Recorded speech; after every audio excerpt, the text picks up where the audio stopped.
I'm in my hometown of Grafton, and this is the Blackstone Valley Canal, and it gives you a nice little story. You can pause this and read it all if you want. The sun's really bright on my camera face, so I don't know if I'm getting it all.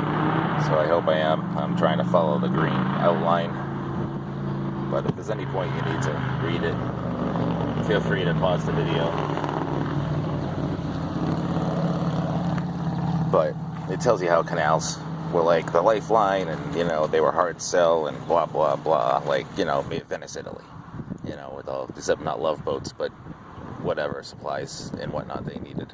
Now right here in front is the canal, and that's where the factory used to be, and I actually used to live off in the distance. If you see that building right there with the red roof and straight through that gazebo, that used to be my house where I grew up in South Grafton, Mass.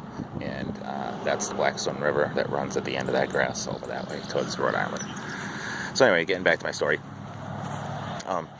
This used to be the canal. However, later on in life, in the years as time goes on, things change and people give a shit less and less. So back in the early 80s, or late 70s, when I was running around playing and stuff like that, I came over here and found out that this was actually used as a dumping ground. If you look through that bridge right there, it goes underneath and it connected to the factory. Now that turned into a lawn chair making factory as time went on. I'm sure it was a bunch of other things, but they made like old style lawn chairs and stuff like that, and machined all the aluminum when they were made of that.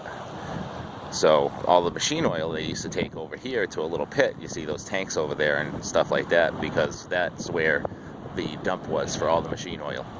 This was a company name was Duralite, and went up in flames because of all the oil-soaked floors from being so old and everything. So the heat was so intense. My house being way over that way, actually, the vinyl siding that we had melted. That's how intense the fire was from this brick building over here, because the floors were all soaked in oil and kerosene. So, and the whole outside was brick. So basically, it in itself, after it collapsed, was a kiln, and it just blew off heat. It was just amazing. So they used to dump all their oil in the canal, and I used to come over here and throw rocks in the goop that was here, and nobody cared, and nothing was ever done about it. You can see some remnants on the wall over there. The level of this, because it was kind of blocked off, it would fill up with rainwater and drainage and then kind of boil over into the Blackstone River. But you can see on that wall over there the leftover oil stripe that goes all the way down. That's what it was. Don't let anybody lie to you. And you can actually see the black spot on the face over there. So this is polluted. It's still polluted to this day. They only have an occasional, sock here, but they got one down there that sops up a little bit more. But the color of this water is only because it's been polluted with machine oil. So if you ever get a chance to visit Grafton, this is a wonderful learning experience. Oh, look, there's actually a bunch of turtles sitting in front again.